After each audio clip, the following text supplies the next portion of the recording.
All right, so let's talk a little bit more about feelings. I'd like to start off with this idea that all feelings are valid.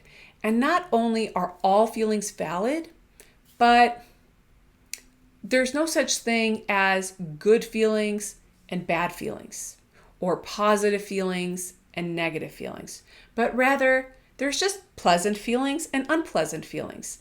And the reason why I like to shift that language is because good or bad or positive or negative imply that there are feelings that are right for us to feel and the wrong for us to feel. And I believe they're also useful.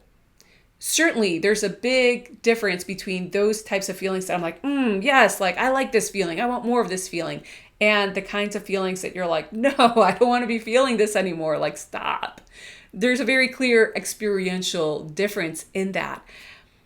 But in terms of how useful or how valid they are, all of them carry very important messages. So I want to ask you to pause the video here as well. And I want you to reflect for a moment about what you learned about feelings growing up. And notice that sometimes we learn in different ways. Sometimes we learn because somebody directly spoke something to us and we took it on. Other times we learn through observing. What are other people doing? What's my mom doing? What's my dad doing? What's my teacher doing? What's my friend doing? And sometimes you might just pick things up through those observations. And then another way we learn is through our very own personal experiences. And so I want to encourage you to pause the video, time out, and just pull out your notebook. Reflect on what were some things that have served you or maybe have not served you at all in terms of what you learned about feelings growing up. Go ahead. I'll wait.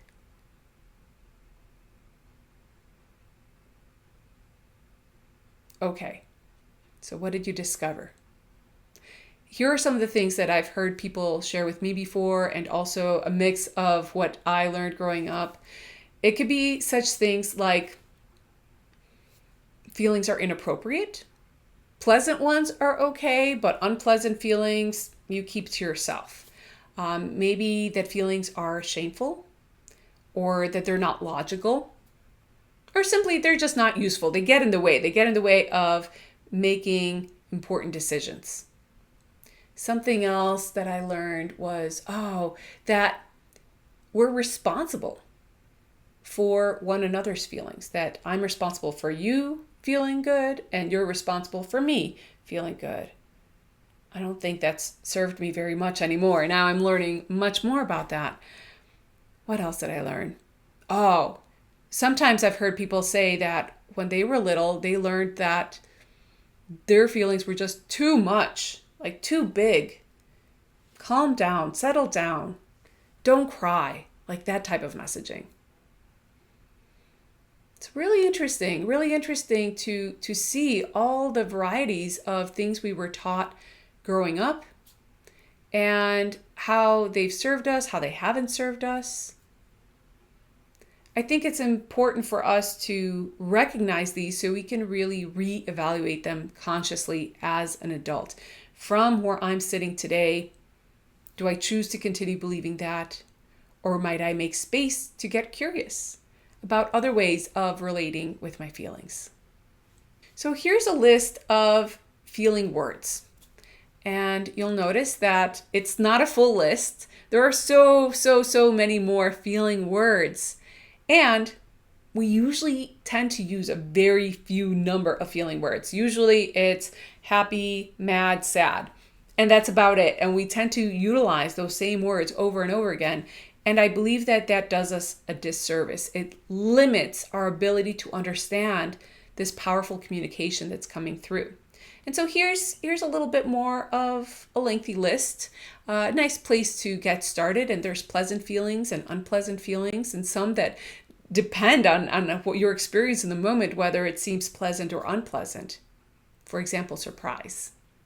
There's surprises that feel pleasant and surprises that sometimes feel unpleasant. Being vulnerable sometimes is pleasant and other times very unpleasant. So just notice this list. Notice what words are here. I don't think there will be any words that surprise you or are new to you, but really just reflect for a moment on how many you tend to utilize on a day-to-day basis. All right, so now it's your turn. Now I'm going to invite you to take on a little activity here and think about an uncomfortable situation.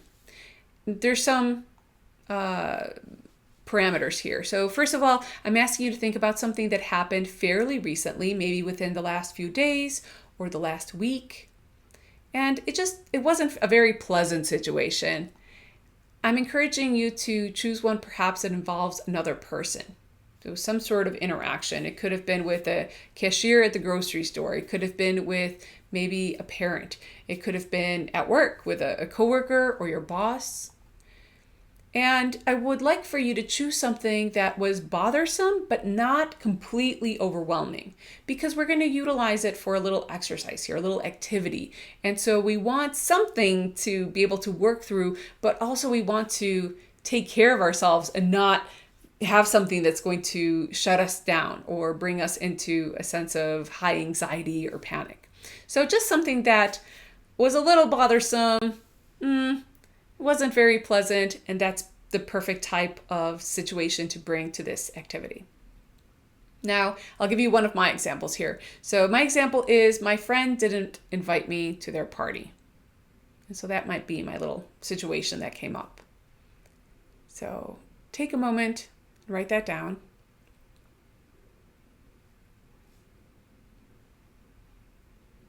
If you need to pause the video to think about something for a little bit longer, that's fine. Go ahead and pause. And then there's going to be a next step here.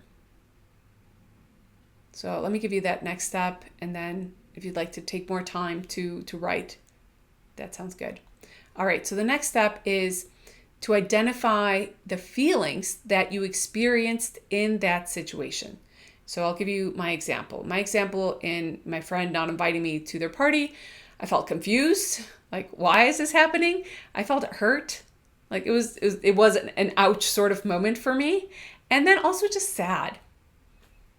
So notice, just, take your time and find what were the feelings that were present for you. I will also leave up here this feelings list so that you can take a look at all of the words and see if one resonates more than another. I really want to encourage you to start seeing if you can sense the difference between one word and another word. What does it feel like within you when you're frustrated versus annoyed versus angry? There's an example. Or maybe what's the difference between feeling sad and feeling insecure or feeling vulnerable? One way that I like to do this is by connecting with one word at a time. So instead of scanning the list overall, really taking a look at each word and asking, is this feeling the one that I was experiencing? How about this one? How about this one? How about this one? All right, so I'm going to stop here to give you time to do this activity, to write down this uncomfortable situation and to find the feelings that were present for you in this situation.